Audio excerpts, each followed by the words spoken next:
আসলে এরকম কমেন্ট করে তার মধ্যে কিছু পুরনো শত্রু যারা বিনা কারণে মানুষকে শত্রু বানিয়ে রাখে তারা তো আছেই। আর তার মধ্যে বিশেষ করে তারাও আছে যারা হচ্ছে সেই জিনিস সেই জিনিস মানে চারিদিকে ছড়িয়ে ছিটিয়ে আছে। তো সেই জিনিস তো পৃথিবীর সব জায়গায় ছড়িয়ে ছিটিয়ে আছে, এখানেও ছড়িয়ে ছিটিয়ে আছে, জগৎপুরে তো বেশি আছে। আবার আমায় কেউ কেউ বলে তুমি না একটু খারাপ ভাষা নাকি আমি বলে ফেললাম। আমি খারাপ ভাষা বলি না, বুনোর বাবা তো দিন রাত আমার মরা বাবাকে গালাগালি করে বিনা কারণে। বিনা কারণে কোনো হাসির কথা হলেও হাসির কথাও গালাগালি দিয়ে বলে আমার বাবাকে। আসলে কি বলতো, বুনোর বাবা বেশি স্টাইলিস্ট নয়, ফ্যাশনেবল নয়, ওর জন্য ওরকম মনে হয়।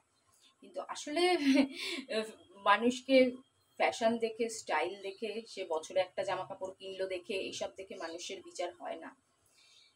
ভগবান তো সব দেখতে পাচ্ছেন, ভগবান সব শুনতে পাচ্ছেন, সে জানে যে বুনোর বাবা কি, আমি কি। হ্যাঁ, বুনোর বাবার মধ্যে অনেক ভালো গুণ আছে, আমার মধ্যেও আছে। আবার আমার মধ্যেও একটু একটু খারাপ কিছু আছে, মানুষের মধ্যে থাকবেই, সেরকম বুনোর বাবার মধ্যেও আছে।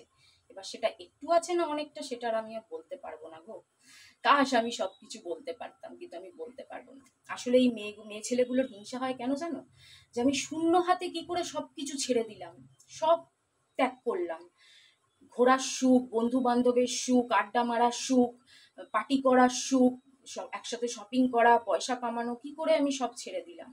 অনেকে তো গাড়ি বাড়ি এটা ওটা করার পরেও, মানুষকে পুরো চুষে নেওয়ার পরেও, কত দেখেছি ডান্সের কাজে অন্যকে চুষে নিয়েছে, অন্যের থেকে বাড়ি গাড়ি নিজের নামে লিখিয়ে নিয়েছে। জানে না, যারা শুনছে তারা জানে আমি সত্যি কথা বলছি, যারা সত্যিকারের মানুষ।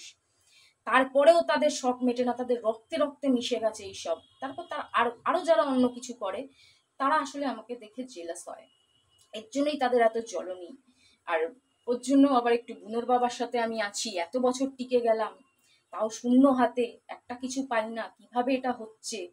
কি করে মানুষ এত কিছু ত্যাগ করতে পারে, যে একটা 10 বছরের উপর জিনিস পাইনি। 10 কেন, 10 বছর তো কবে দিয়ে বলে যাচ্ছি, মনে হয় 11 হয়ে গেছে। তারপরে বুনোর বাবার সাথে টিকে আছি, কি চলছে কি না চলছে এতে তাদের খুব জ্বলনি। আসলে এগুলো হচ্ছে সেই জিনিস, যারা এরকম কমেন্ট করবে, নয় ভাববে পুরনো সেগুলো, নয় ভাববে সেই জিনিস, পচা ডোবার জিনিস। এগুলো হচ্ছে লাতখোর।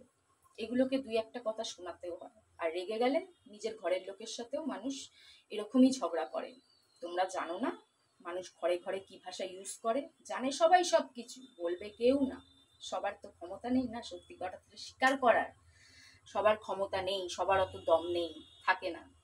কিন্তু আমি করি, খুব কম বলি, খুব রেগে গেলে। কালকে যা বলেছিল রেগে যাওয়ার